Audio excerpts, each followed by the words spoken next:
Did you know that you could catch the same charge as when you pull a armed robbery and the gun isn't even real, or you don't have bullets, or XYZ? I didn't know that, but I found out in the most beautiful way, and I will explain to you how that even makes sense in a second. Alright? So, first of all, I just want to thank people for coming back. Maybe it's your first time. Like, I've been really trying to come, like, with the heat. I know lately I've been lagging, and it's just, I could go into it for a million years, but you guys don't want to hear that shit. And I wouldn't want to tell you that shit anyways. So let's just say 2024 has not been my year. Okay. So, anyways, I'm going to tell the story. This story's got karma. It's got a lot of different like elements to it. Okay. So this is gonna take me back all the way to 10th grade. Okay. And I was put on deck with mushrooms, and I had a homie who was like my best homie. Like, he's like the I have a story about how I lost my skateboard and how that kind of transitioned me into the game. Like, he was that person. Like, it's just like he was definitely around in those stories. Okay. So like he was like my one of my really good friends. Like, we would hang out all the time, and he had an older brother, and his older brother, who I'm not gonna name him. It's not important, but like his older brother, like he was the kind of fool that like we would come back from his house, and he would have like big green canisters, and we'd be like, "Yo, where'd you get that at?" We're in middle school, and he's like, "Can't tell you that, dog." Like, he was like one of those kinds of people. So, anyways, like, I'm over there one day, and then I start talking about like what I have on deck, and he gets me to give him like one, two, three, four eighths. So it's really not like a huge amount or anything. So I give it to him. I give it to him on the fly because I figure, like, why would this fool jack me? I've been nothing but like cool with him, and like I've known him for like years by now. Like, it just wouldn't make sense. So he goes and he comes back and he says, "Oh man, these tweakers came up on me, and like this fool is a heavy set, like, Native American, like bro, like it just didn't make sense from the start of like, bro, you would have whooped their ass. Like, I know you, dog. Like, like you're gonna tell me some tweakers beat you down? Like, dude, you could have got at them one at a time. Like, it's not even like it wouldn't have been fair that way."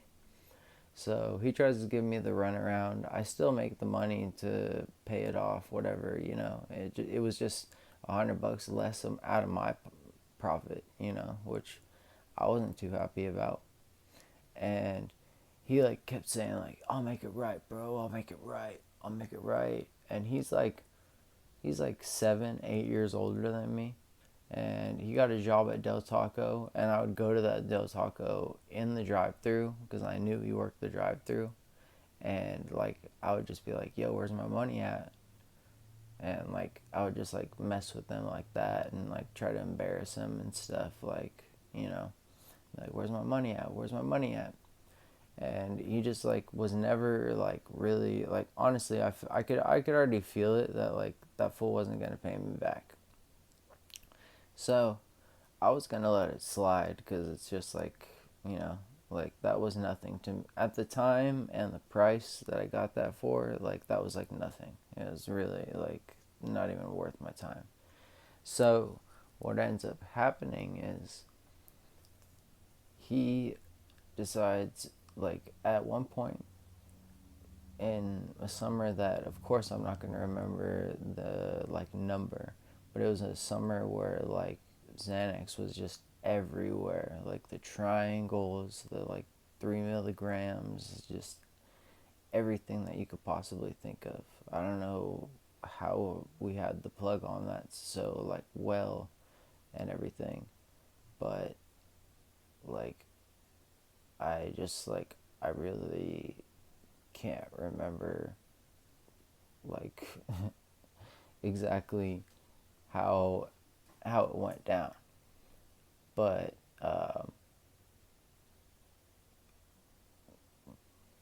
fuck, I lost my place. So he goes and he's he decides that he wants to, even though he owes me money, and he's like still like trying to like he's hitting up someone that I'm in the car with that's like my best homie, that it's just like there's like a 99% chance that I'm gonna know exactly like he's gonna immediately show me or tell me. Like it's just like it's not snitching, that's just the way it is. It's just like that's my boy. Like he was trying to like cut around me. So he decides to buy like fucking like 10 7 like at least 7 to 10 bars. Okay, so you want to know what happened to him that night? He goes to the Zebra Room, which I've told the short about if you want to go check that out. um, he goes there. He has a glass, like they don't even do this anymore, and I think it might be because of him. Like they just give out bottles and stuff, but like he had like a glass like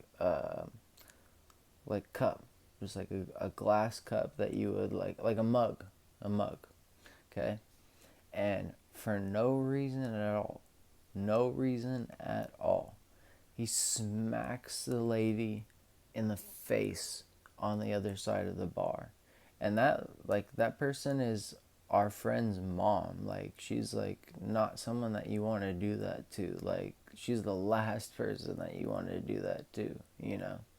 So he ends up going from there, and then thinks it'd be a great idea to take his hand and wrap it up in a bandana and go try to rob the 7-Eleven, which is like 100 yards away, if that.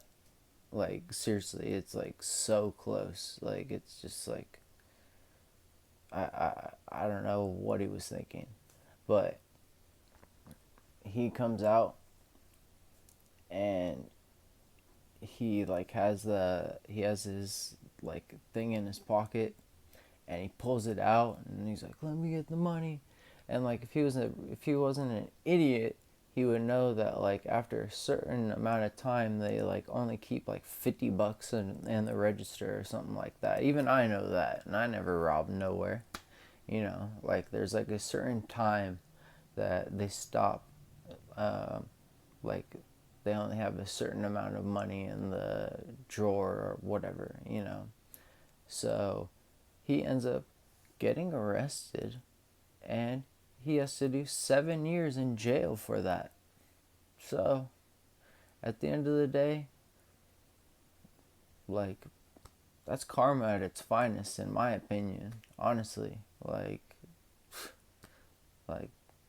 hey, you know, you're gonna act a fool, you're gonna get treated like a fool. And get this, the audacity of this motherfucker. This fool, as soon as he gets out of prison, he sends me a message on MySpace. This is how long ago this was MySpace, okay?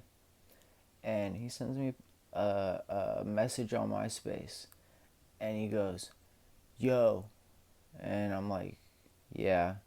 And you know, just thinking maybe he's gonna say sorry, maybe he's gonna, you know, say I got that for you, blah blah blah blah blah, whatever.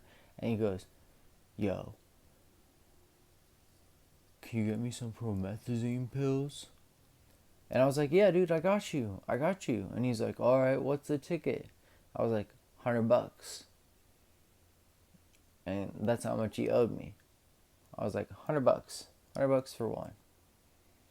And like, he's like, damn, dog, you really still on that? Like, you really still don't believe, you really still believe that, like, you don't believe me, blah, blah, blah, blah, blah, all this shit. And I was like, hell no, I don't believe you. That was like the stupidest fucking idea, plan, whatever. Like, I would have respected you more if you had just said straight up, yeah, I took it. And, you know? But he tried to make it this whole ordeal. And then, like, his brother gets in the way, and it's like kind of like a thing and whatever. But, like, at the end of the day, man, bro, fucking 7 years locked up, man. Hey, you get what's coming to you, man. Like, what goes around comes around. Karma's a bitch. Whatever, like, idiom you want to choose, I'm all for that. You know what I'm saying? So, anyways, hope you guys like this video. And,